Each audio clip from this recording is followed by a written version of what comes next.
एका चांगल्या राष्ट्रपतीच्या मुखातलं वाक्य.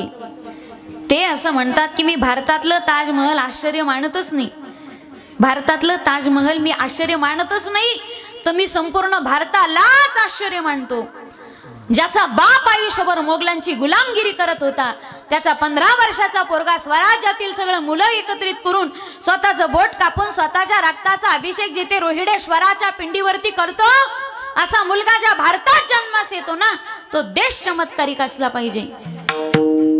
ज्या देशाचा एक विवेकानंद अख्खी अमेरिका हादरवून सोडतो आणि आपल्या विद्वत्तेच्या समोर अख्खं जग नतमस्तक करायला लावतो, असा विवेकानंद ज्या भारतात जन्मास येतो, तो देश चमत्कारिक असला पाहिजे.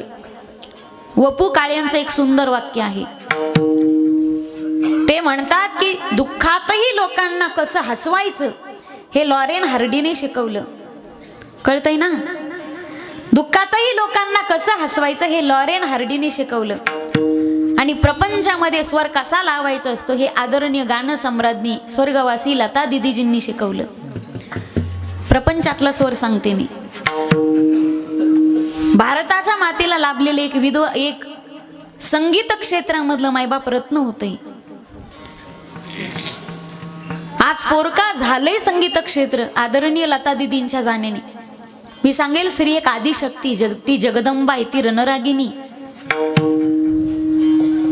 लाखो येतील आणि लाखो जातील गड्या. माझे एक वाक्य उतरून घ्या तुमच्या काळजामध्ये. लाख आते हैं लाख जाते हैं, लेकिन लाखों के जाने से और आने से एक की कमी कभी पूरी नहीं होती. संगीत क्षेत्र ओस पडलं होतं मायबाप. त्या दिवशी स्वर सुद्धा शांत बसले होते. संगीताच्या क्षेत्रामध्ये एक जन्मास आलेलं रत्न होतं. भारतातली एक एक माणूस म्हणजे एक एक रत्न नाही. जातो मायबाप, पुन्हा येत नाही तो व्यक्ती. देवाकडे पुन्हा एकदा एकच प्रार्थना करायची, पुन्हा एकदा भारताला संगीत क्षेत्रामध्ये लता दिदींचा आवाज लाभू दे आणि पुन्हा एकदा नव्याने लता दिदींना जन्म भेटू दे याच भारतामध्ये. पाकिस्तान म्हणते आम्ही काश्मीर सोडायला तयार आहे, पण लता दिदींचा आवाज आम्हाला द्या. मायबाप काय श्रेष्ठ असला पाहिजे. जीवनात काय साधना होती गड्या. गातात सगळे गड्या, पण त्या गाण्यातील प्रत्येक शब्द हा साधनेतून आलेला बाहेर होता. लहान असेल मी 5वी-6वी मध्ये पेपरमध्ये बातमी वाचली होती की आदरणीय लता दिदींचा आवाज फाटला तर 6 महिन्याचं मौन व्रत धरलं होतं. अरे शब्द तेच आहेत, पण जीवनामध्ये साधना असेल ना तर का त्या शब्दामध्ये ताकद निर्माण होते? त्या शब्दामध्ये ताकद का निर्माण होते? जीवनातली साधना आहे ती. आजीवन ब्रह्मचर्य पालन केलं, समाजाचा शिंतोडा कधी उडून घेतला नाही. आजीवन ब्रह्मचर्य पालन केलं, साधना केली, आणि त्या संगीतावरती किती प्रेम असावं मायबाप. संगीत ही ईश्वर की देन है, हर सुर में बसे हे राम. संगीत ही ईश्वर की देन है, हर सुर में बसे हे राम. रागी जो राग गाए तो रोगी को भी मिले आराम. ही ताकद संगीताची. विठ्ठल विठ्ठल.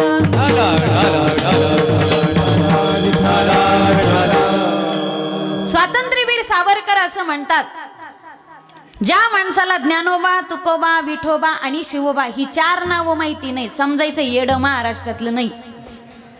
ज्ञानोबा, तुकोबा, विठोबा ही वारकरी संप्रदायाची अधिष्ठान आहेत, आणि शेवटचं 4थं नाव शिवबा वारकरी संप्रदाय टिकवण्यासाठी आटोकाट प्रयत्न करणारं व्यक्तिमत्व आहे, ज्यांच्यामुळे हा भगवा ध्वज जिवंत दिसतो मायबाप. हे काळ असा होता की महाराष्ट्रावरती विशिष्ट जाती धर्माच्या लोकांचं आक्रमण होऊ लागलं.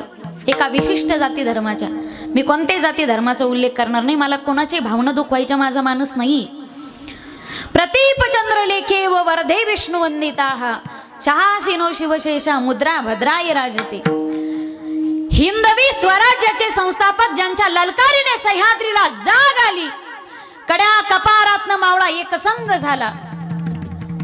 सर्व जाती धर्माच्या युवकांना एकत्रित करून ज्यांनी रोहिडेश्वराच्या पिंडीवरती शपथपूर्व अभिषेक केला, भगवा ध्वज अडके पार फडकवण्यासाठी ज्यांनी आपल्या प्राणांची कुर्बान समर्पित केली, असे मा जिजाऊंचे सुपुत्र, हिंदू धर्म रक्षक, स्वराज्य संरक्षक छत्रपती शिवराय, ज्यांचं फक्त नाव जरी घेतलं ना तर मेलेल्या व्यक्तीला सुद्धा जिवंत करण्याची ताकद एका नावात आहे, एका जय जयकारात आहे. याच्या जाणीवा आपल्याला असल्या पाहिजेत. नुसतं जय जयकार ऐकला तर अंगातलं रक्त सळसळतं, हातामध्ये समशेर घ्यावीशी वाटते आणि दुर्जन विचारांचा निपात करावासा वाटतो. एवढी ताकद या चरित्रात आहे, या चारित्र्यात आहे, या प्रतिभेत आहे, या संपन्नतेत आहे, या इतिहासात आहे, या संशोधनामध्ये. प्रत्यक्ष मा जगदंबेच्या भगवतीच्या कृपेने प्रत्यक्ष जिजाऊंच्या पोटी शिवावतार प्रसवले. म्हणून शिवरायाचे 8वे बोलणे, शिवरायाचे 8वे चालणे, निश्चयाचा महामीरू सकल जनासी आधारू श्रीमंत योगी. या हिंदुस्थानामध्ये रामजन्म, कृष्ण जन्म, दत्त जन्म तितकाच महत्वाचा शिवजन्म याच्या जाणीवा आपल्याला असल्या पाहिजेत. विशिष्ट जाती धर्माच्या लोकांचं आक्रमण महाराष्ट्रावरती होऊ लागलं. धर्मध्वज कलम करू लागले, मंदिरात तोडली फोडली जाऊ लागली आणि त्या ठिकाणी पीर स्थापित करण्यात आली. नाथ हे नाव ब्रॅकेटमध्ये आलं. आया बहिणीची इज्जती वेशीला टांगल्या गेल्या. विशिष्ट क्रूर प्रवृत्तीचे लोक महाराष्ट्रावरती आक्रमण करू लागले. त्यावेळी आऊ साहेबांनी बोर्ड दाखवला आणि सांगितलं, राजा समोर जो किल्ला दिसतोय ना त्या किल्ल्यावरती आपला भगवा फडकला गेलाच पाहिजे. भगव्याची व्याख्या संकुचित करू नका. भ म्हणजे भयरहित, ग म्हणजे गर्वरहित आणि वा म्हणजे वासना रहित. या त्रिवेणीचा संगम म्हणजे भगवा. गोपाल कृष्ण परमात्मेने गोपाळांच्या वरती अवलंबून न राहता कालिया डोहात बुडालेला चेंडू काढण्यासाठी स्वतः डोहात उडी मारली आणि तळाशी गेलेला चेंडू स्वतःच्या 2 हातांनी वर काढला. याच्या पाठीमागचं लॉजिक लक्षात घ्या. धर्मवेत्ता, तत्ववेत्ता, समाजवेत्ता पुरुष जोपर्यंत समाजाच्या तळागाळापर्यंत जात नाही तोपर्यंत प्रगतीचा चेंडू हाती येत नसतो. फक्त अंगुली निर्देश केला, राजे जातीनं कामाला लागा. विशिष्ट जाती धर्म क्रूर प्रवृत्तीचे लोक महाराष्ट्रावरती आक्रमण करू लागले आणि छत्रपतींचा पाठलाग करू लागले त्यांना पकडण्यासाठी. लोह गावामध्ये तुकोबारायांचं कीर्तन चालू होतं. कीर्तन रंगात आलं. छत्रपतींनी कीर्तनात प्रवेश केला. आपली तलवार बाजूला ठेवली, आपल्या डोक्यावरचा जिरेटोप बाजूला ठेवला आणि विनम्र भावाने तुकोबारायांच्या चरणावरती साष्टांग प्रणिपात केला. याचा अर्थ असा आहे, याच्या पाठीमागचं लॉजिक आहे. वारकरी संप्रदाय असेल, अध्यात्म असेल, आमची कोणतीही प्रक्रिया क्रिया ही विनाकारण नसते.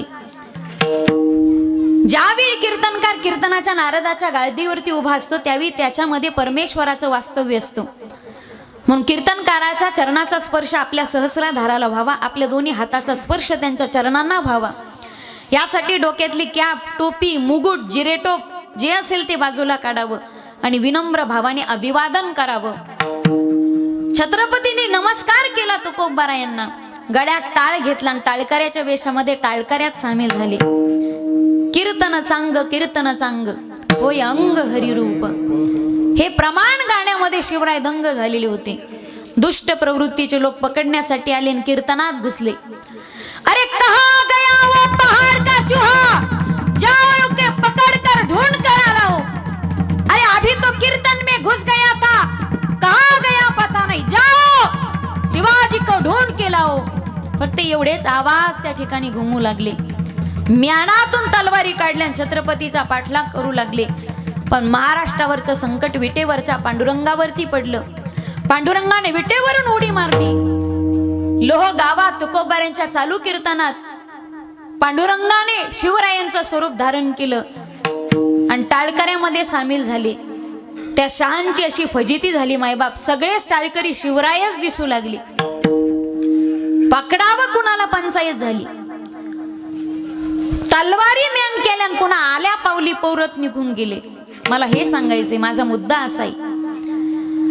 तुकोबारायचं कीर्तन रंगात आलं. छत्रपतीने नुसता कीर्तनात प्रवेश केला. छत्रपती तर त्या दुष्ट प्रवृत्तीच्या लोकांना सापडले नाही, पण छत्रपती मात्र देव झालेले होते. आज तुकोबाराय श्लेष अलंकारा बोलतात. देवा काय किमया आहे, देव आलाय कीर्तनात. अरे देव आलाय कीर्तनात. छत्रपती त्या दुष्ट प्रवृत्तीच्या लोकांना सापडले नाही, पण शिवराय मात्र देव झाले होते. संतापायी माथा ठेविता सद्भावे, तेने भेटे देव आपे आप. आणि ज्या साधू संतांची परंपरा या महाराष्ट्राला लाभली त्या महाराष्ट्रात आपल्याला जन्म झाला, हे आपलं भाग्य आहे मायबाप. साधू संताच्या नंतर झाला हे आपलं परम भाग्य आहे.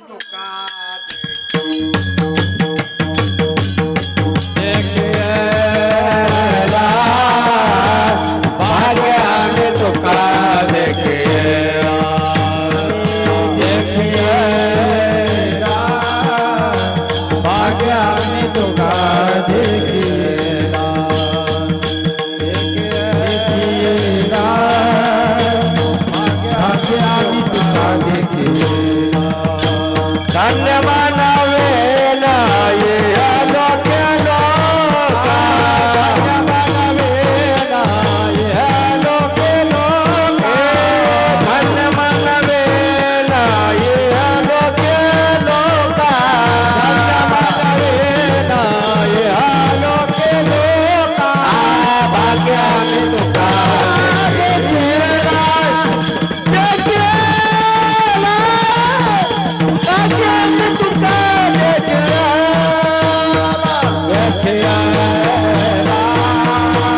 मी तुका देखिएला. या साधू संताची परंपरा लाभलेल्या महाराष्ट्रात आपला जन्म झाला मायबाप, हे आपलं परमभाग्य आहे गड्या. आणि याच महाराष्ट्रामध्ये वारकरी संप्रदायाचं ज्यांना महामेरू मानलं जातं, वारकरी संप्रदायाचं ज्यांना कळस म्हटलं जातं, मी सांगेल जगाच्या पाठीवरती वारकरी संप्रदाय एवढं भव्य दिव्य मंदिर जगाच्या पाठीवरती शोधूनही सापडणार नाही. सांगू, तुम्ही फक्त जागेपणे ऐका गड्या. ज्याचा पाया आळंदीत आहे आणि ज्या मंदिराचा कळस देव होते, सांगा एवढं उंच आणि एवढं अंतर आणि रुंद असलेलं मंदिर जगाच्या पाठीवरती शोधूनही सापडेल का? तुम्ही म्हणताल ताई शुद्धीत बोलताय, मी पूर्ण शुद्धीवर असताना वाक्य बोलते. ज्या मंदिराचा पाया आळंदीत आहे आणि ज्या मंदिराचा कळस देव होते, एवढं उंच मंदिर जगाच्या पाठीवरही शोधून सापडणार नाही. आणि वारकरी संप्रदायाला लाभलेलं रत्न, वारकरी संप्रदायाचे महामेरू कळस जगद्गुरु तुकोबाराय प्रस्तुत अभंगामध्ये भगवान पांडुरंगाकडे मागणी करतात. अभंग मागणीपर प्रकरणातील आहे. कोणी म्हणेल की ताई तुकोबाराय आणि मागणी हे न जुळणारं समीकरण आहे. तुकोबाराय आणि मागणी एकत्र येऊ शकत नाही. तुकोबाराय आणि मागणी हे न जुळणारं समीकरण आहे. दोन साधर्म्यवान पदार्थांचं सामान्य अधिकरण होतं, दोन वैधर्म्यवान पदार्थांचं सामान्य अधिकरण होत नाही. दोन गोष्टी एकत्रित येण्यासाठी एक तर समानशीलेषु व्यसनेषु सख्यम, एक तर त्यांचं व्यसन तरी सारखं लागतं, नाही तर त्यांचा स्वभाव तरी सारखा लागतो. दोन सारख्या गोष्टींचं एकत्रीकरण होतं. तुकोबाराय आणि मागणी एकदम विरुद्ध गोष्टी. तुकोबाराय कधी मागणी करू शकत नाहीत. उदाहरण सांगू तुम्हाला. उदाहरणार्थ पाण्यामध्ये पाणी मिसळलं जाईल, दुधात दूध मिसळलं जाईल, रॉकेलमध्ये रॉकेल मिसळलं जाईल, पण पाण्यात रॉकेल आणि रॉकेलमध्ये पाणी मिसळलं जाईल का? उदाहरणार्थ भजण्यात भजनी आले तर भजन होईल आणि पेताडात पेताड आले तर पार्टी होईल, पण भजण्यात पेताड आणि पेताडात भजनी आल्यावर भजन होईल का? मग तो जागरण गोंधळ असेल. तुकोबाराय आणि मागणी हे न जुळणारं समीकरण आहे, तरी तुकोबाराय मागतात कसे? तुकोबाराय आणि मागणी करू शकत नाही. मी 4 मुद्दे समोर ठेवते. तुकोबाराय मागणी करू शकत नाही परंपरेला विरोधी. तुकोबाराय मागणी करू शकत नाही त्यांच्या स्वभावाला विरोधी. तुकोबाराय मागणी करू शकत नाही त्यांच्या ठिकाणी असणारी अवाप्त कामत्या, त्या अवाप्त कामतेला विरोधी. तुकोबाराय मागणी करू शकत नाही कारण गाथ्यामध्ये तुकोबारायांनी निष्काम भक्ताचा जो सिद्धांत मांडलाय त्या सिद्धांताला विरोधी. हे जर प्रकरण आपल्याला कळालं, या प्रक्रिया आपल्याला कळाल्या, तर गाथ्यातील मागणी प्रकरण आपल्याला थोडासा का होईना त्याबद्दल थोडासा परिचय करून घेता येईल की तुकोबाराय काय मागतात. तुकोबाराय मागणी करू शकत नाही कारण त्यांच्या परंपरेला विरोधी. काय मागणे आम्हानुचित,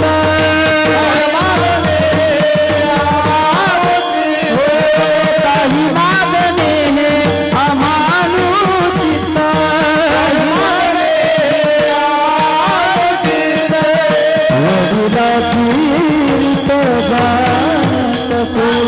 वडिलाची रीत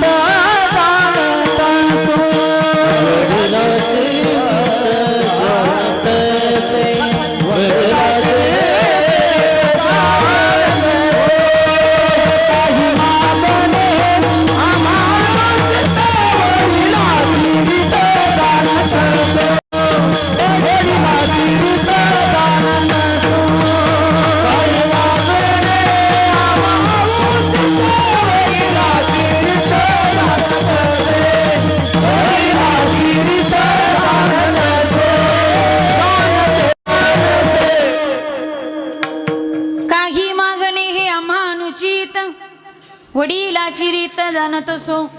तुकोबारायांच्या वाड वडिलांची परंपरा सांगते की भक्ती करायची, पण भक्तीच्या मोबदल्यात काही मागायचं नाही. दुसरा मुद्दा समोर घ्या. तुकोबाराय मागणी करू शकत नाही कारण त्यांच्या स्वभावाला विरोधी. सामान्य माणसं स्वतःचा स्वभाव जपणारे असतात, तिथं दिव्य जगद्गुरु तुकोबाराय स्वतःचा स्वभाव सांभाळणारीत का? सामान्य माणसाचा स्वभाव वेपा, सामान्य माणसं स्वभाव सांभाळतात. एकदा कथेच्या निमित्ताने आम्हाला एका ठिकाणी जेवायचं आमंत्रण आलं.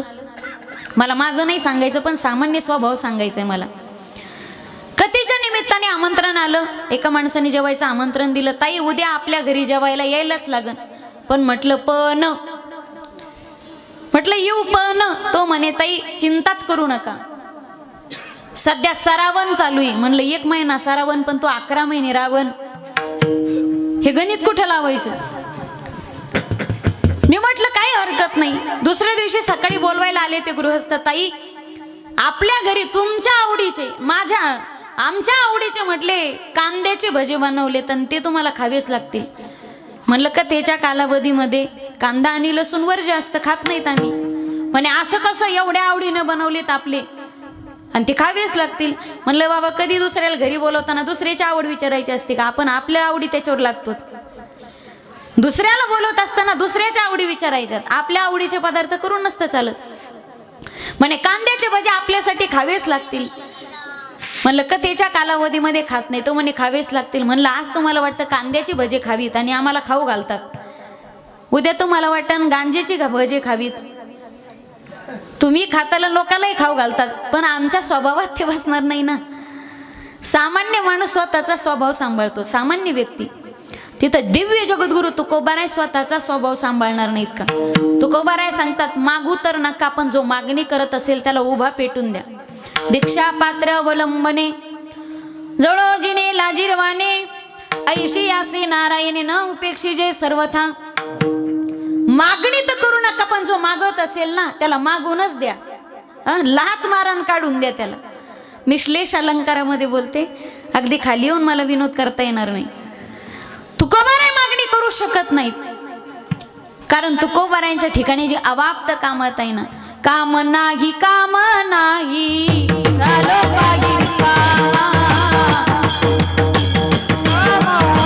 झालं पाहिजे काम नाही झालं पाहिजे झालं पाहिजे झालं पाहिजे काम नाही झालं पाहिजे झालं पाहिजे.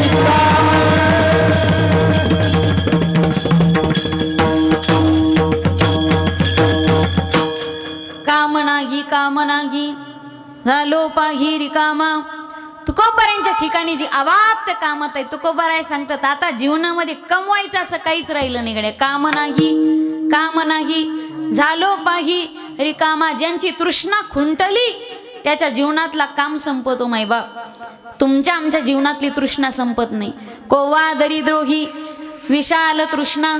पण तुकोबारायच्या ठिकाणी जी स्थिती प्राप्त झाली, तुकोबाराय मागणी करू शकत नाही, कारण अवाप्त कामात तुकोबारायांनी सांगितली. आणि चौथं कारण आहे, तुकोबाराय मागणी करू शकत नाही, कारण तुकोबारायांनी गात्यामध्ये निष्काम भक्ताचा जो सिद्धांत मांडला, काही न मागे देवासी तूच, काही न मागे कोणासी तुझी आवडे देवासी. सारखी साड्याची मागणी करणारी बाई नवऱ्यालाही आवडत नाही, आणि सारखा अर्ज घेऊन येणारा भक्त देवालाही आवडत नाही. पत्नी मागणी करत असेल साड्याची तर कदाचित द्या तिला घेऊन. पत्नी आणखी साडी मागत असेल तर तरी तिला द्या घेऊन, पण ती म्हणत असेल साडी द्या आणि ती धुवून द्या. ऐकायचं नाही, मग निवार कान फटात मारायची. सारखा अर्ज घेऊन येणारा भक्त देवालाही आवडत नाही. तुकोबारायने तुकोबारायच्या गात्यातला जो सिद्धांत सांगितला निष्काम भक्ताचा, तुकोबाराय सांगतात आम्ही निष्काम भक्ती केली पांडुरंगाची. भक्ती तर देवाची करायची, पण तिच्या मोबदल्यात काहीही मागायचं नाही. निष्काम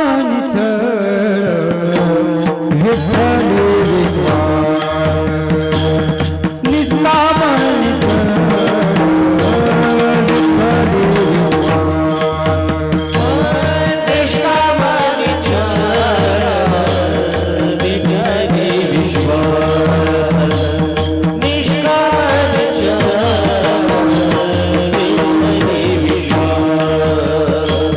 पाहून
अधिकार गुरुवर्य परमपूज्य कंधारकर महाराजांनी सांगावा. ज्यावेळी त्यांनी गाथा भाष्य लिहिलं, थोडासा आवाज द्या दादा, थोडा आवाज कमी झाला. ज्यावेळी त्यांनी गाथा भाष्य लिहिलं आणि त्यावरती अर्पण पत्रिका लिहिली ना, त्या अर्पण पत्रिका लिहित असताना त्यामध्ये एक ओळ टाकली. ज्यांनी ज्यांनी आपल्या गोड गळ्याच्या माध्यमातून ही तुकोबारायांची अभंगवाणी महाराष्ट्रभर घुमवली, त्या टाळकऱ्यांना हे भाष्य समर्पित. हा टाळकऱ्यांचा अधिकारी. म्हणून गायक हा दरबारी असतो, तो बाजारी नसतो. विठोल विठल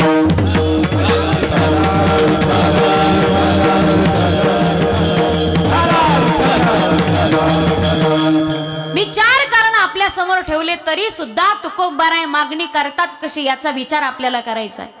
मागू नये मायबाप, पण मागितल्याशिवायही राहू नये. आपण प्रापंचिक मागतो, देव संतांनी पारमार्थिक मागणी केली, देवच मागितला. मागणी करावी, पण मागणी करत असताना आपल्याला काही 5 गोष्टी कळाव्या लागतात. कुणी मागावं क, कोणाला मागावं क, काय मागावं क, कधी मागावं क, आणि कसं मागावं क. हे 5 आपल्याला क कळणं जीवनात गरजेचं आहे. मागावं, पण कधी मागावं, कोणाला मागावं, काय मागावं, कसं मागावं. 5 गोष्टी आपल्याला त्या मुद्द्याचा विचार करून अभंगात प्रवेश करू. विठ्ठल विठ्ठल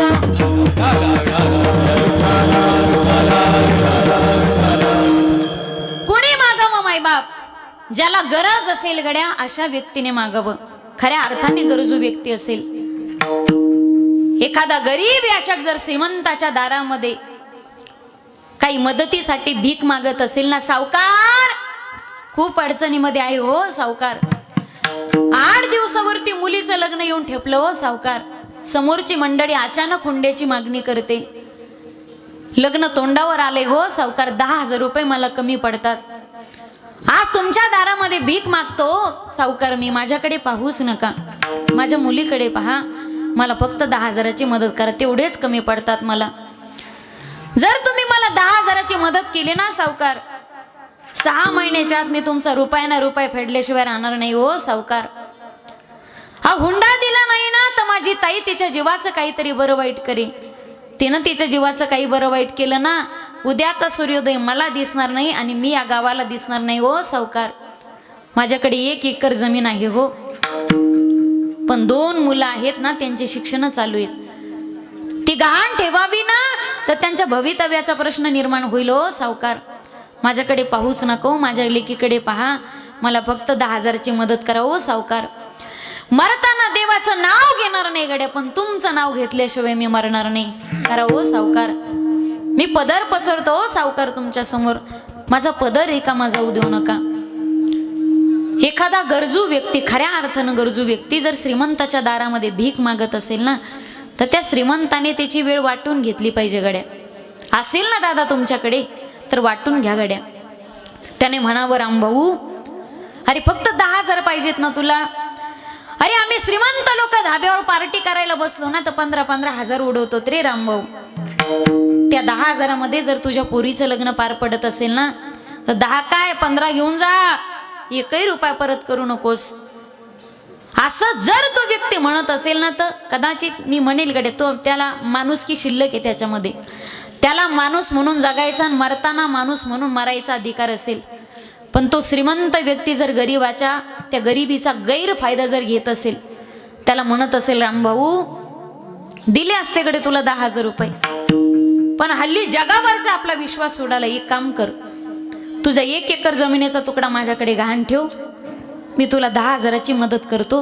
असं जर तो श्रीमंत व्यक्ती गरिबाला गांजत असेल, छळत असेल, तर व्यासपीठाची क्षमा मागून सांगते, कदाचित माझा अधिकार नसेल, पण ते रक्त मी माझ्या महाराष्ट्रातलं समजणार नाही गड्या. त्या रक्तामध्ये काहीतरी घोळ असला पाहिजे. माझ्या दादांनो, माणूस म्हणून जन्माला आलात ना तुम्ही, मरेपर्यंत माणूस म्हणून जगायचंय गड्या. असेल देवाने दिलेली तुम्हाला संपत्ती तर गोरगरिबाला मदत करायला काय हरकत आहे.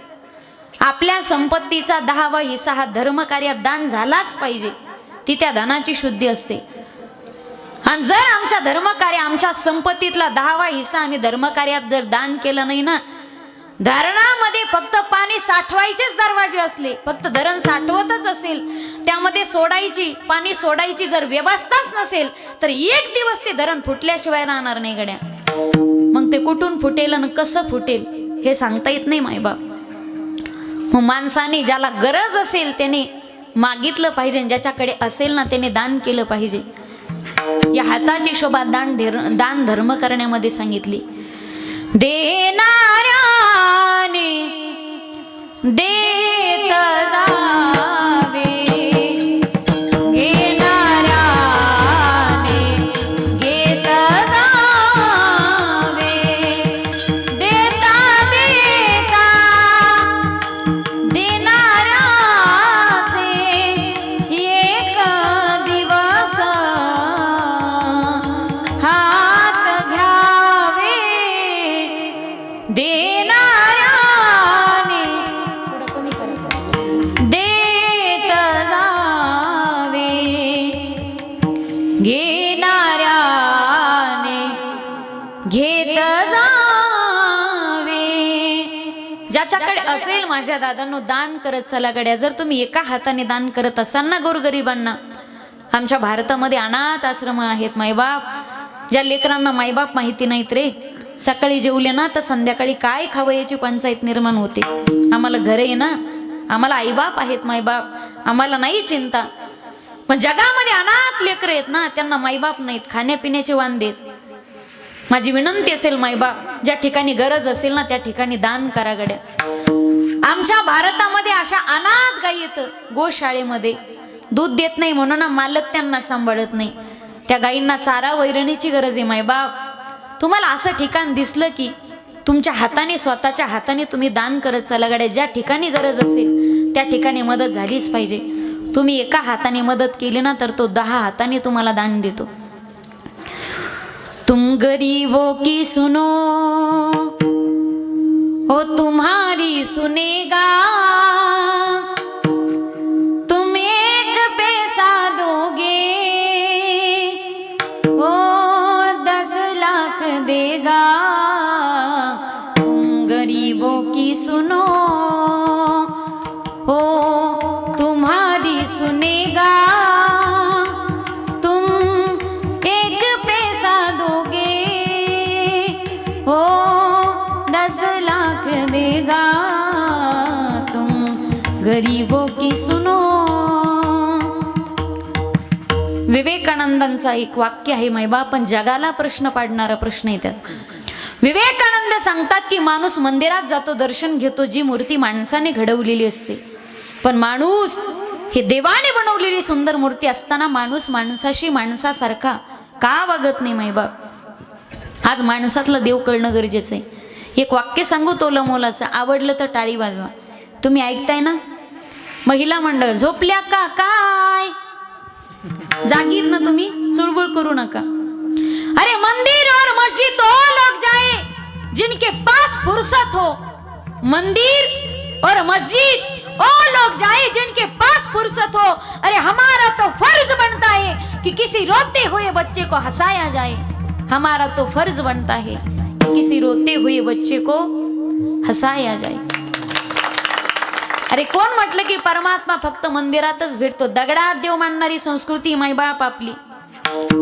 माणसातला देव ओळखा रे माझ्या दादांनो.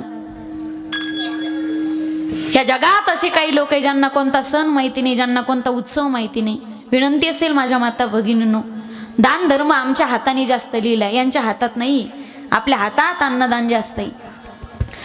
दारात याचक असेल तर देत चला. तो याचक मागण्यासाठी येत नसतो, तो हा संदेश देतो, दादा मागच्या जन्मात दान दिलं नाही म्हणून मला भीक मागायची पाळी आली.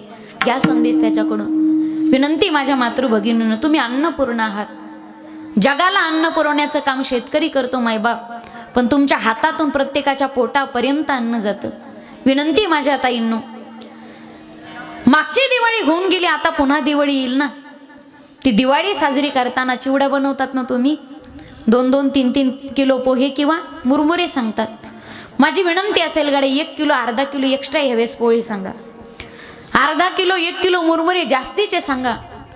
या सगळ्या मुरमुऱ्याचा पोह्याचा चिवडा बनवा. 2 किलोचा तुमच्या घरात लागत असेल ना, शेवटचा शिल्लक राहिलेला 1 किलोचा चिवडा बाजूला काढून ठेवा. 1-1 किलो प्रत्येक घरचा हा सगळ्या गावाचा चिवडा एकत्रित करा. आणि जे झोपडीतले गरीब लोक आहे ना, ज्यांना दिवाळी माहिती नाही, त्या लोकांना बसून जेव घाला गड्या. माझा पांडुरंग तुम्हाला त्या झोपडपट्टीत मिळाल्याशिवाय राहणार नाही. किसी के काम जो आई उसे इंसान कहते हैं, पराया दर्द अपनाए उसे इंसान कहते हैं. जो अडचणीच्या वेळी धावून जात असेल ना मायबाप, त्याला खरा माणूस म्हणलंय गड्या. त्याला माणूस म्हणून जगायचा अधिकार असेल आणि माणूस म्हणून मरायचा अधिकार असेल, जो खऱ्या अर्थाने गरजू व्यक्तीला मदत करत असेल मायबाप. एकदा महाभारतातला कर्ण दाढी करत होता. महाभारतातील कर्ण माहिती ना तुम्हाला, महारथी कर्ण. कर्ण महाराज दाढी करत होते आणि तेवढ्यामध्ये एक याचक त्यांना मागण्यासाठी आला. सरकार, खूप अडचणीमध्ये आहे हो सरकार, काहीतरी मदत करा. दाढी करत असताना कर्णाच्या डाव्या हाताला सोन्याची वाटी होती. जशी उचलली गड्यानं ना, तशीच दान करून टाकली डाव्या हातानं.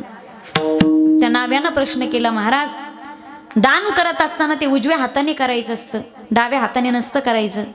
त्यावर कर्णाचं उत्तर होतं, का दानशूर म्हटलंय ना, याची कारण मीमांसा इथे.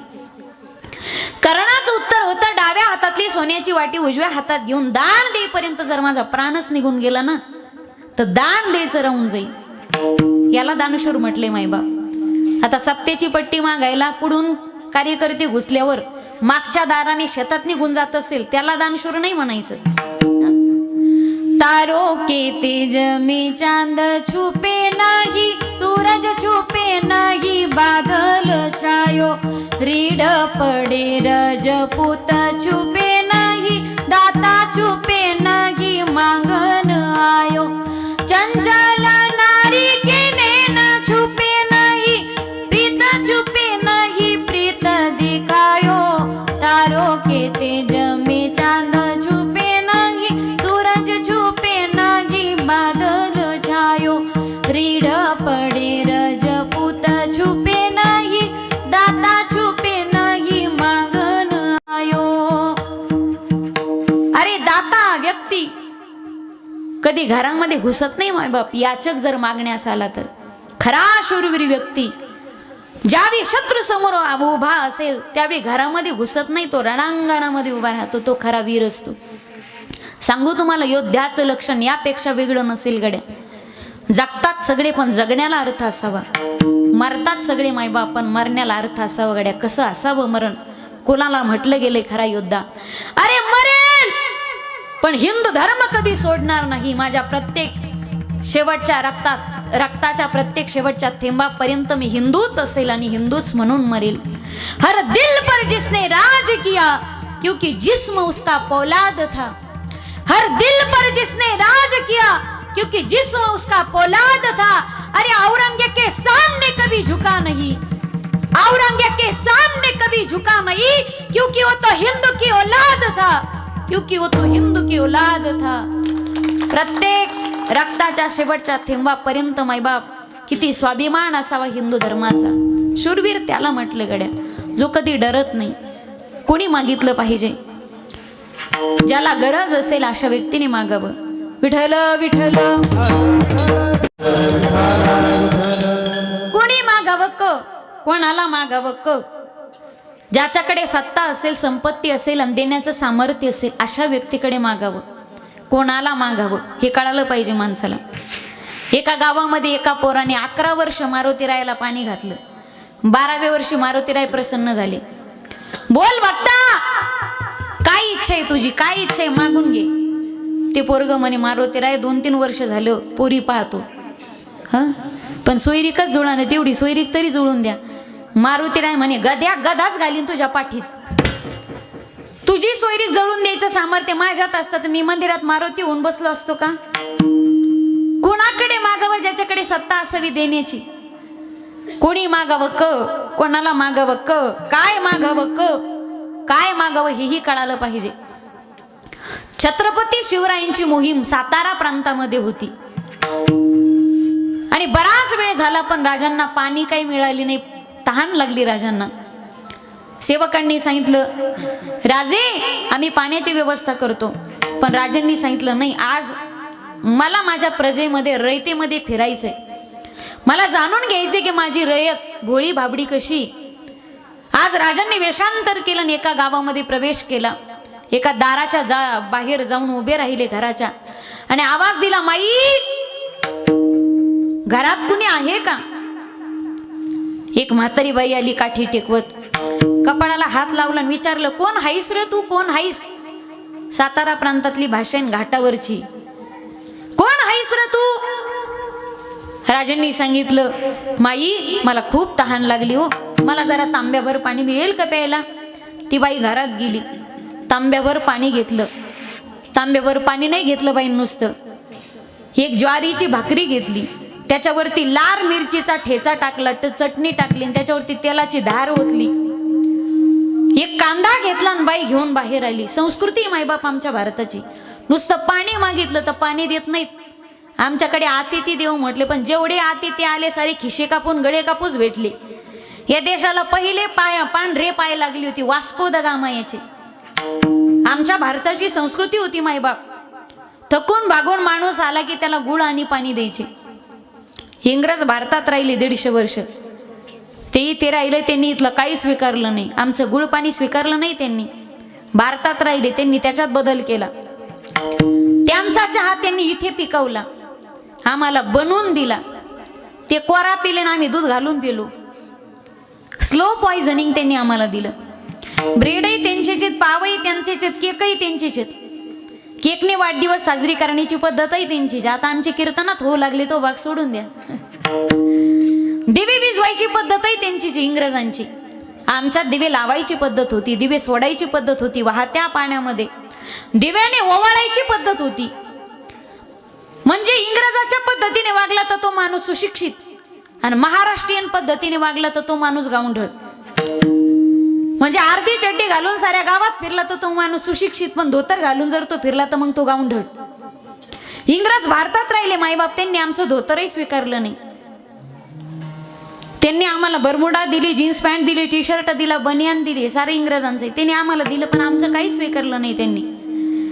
त्यांनी आमचं धोतर नाही स्वीकारलं. त्यांच्या पॅन्टी आम्हाला देऊन गेले, आमचं धोतर मात्र त्यांनी स्वीकारलं नाही. आता वारकरी संप्रदायाचे उपकार आहेत.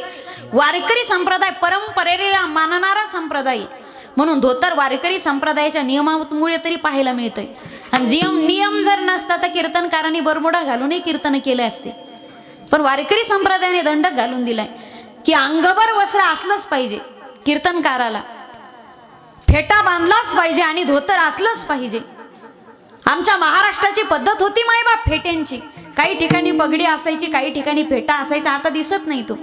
प्रत्येक जिल्ह्याची तालुक्याचा फेट्याचा रंग वेगवेगळा असायचा. गर्दीत माणूस जरी असला ना, लोक आवाज द्यायचे, ओ नांदेडकर, ओ नायगावकर, ओ नागापूरकर.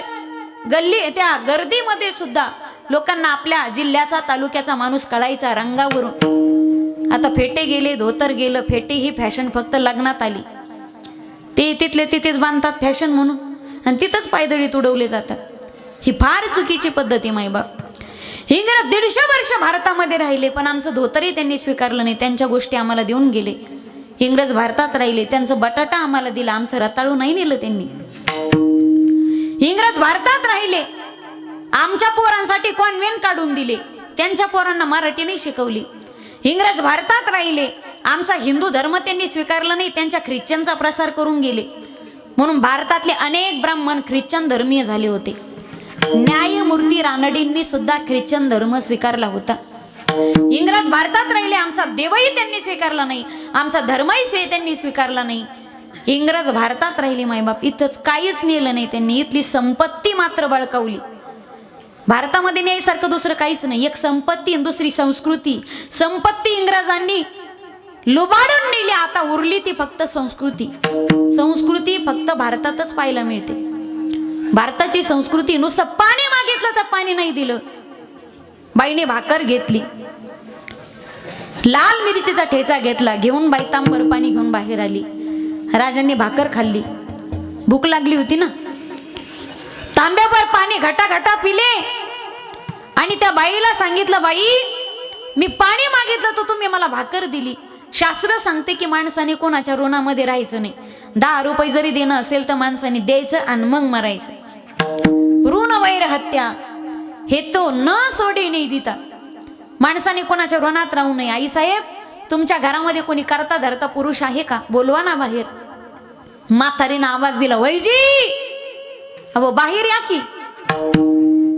म्हातारा काठी टेकवत बाहेर आला. तू कोण आहेस र?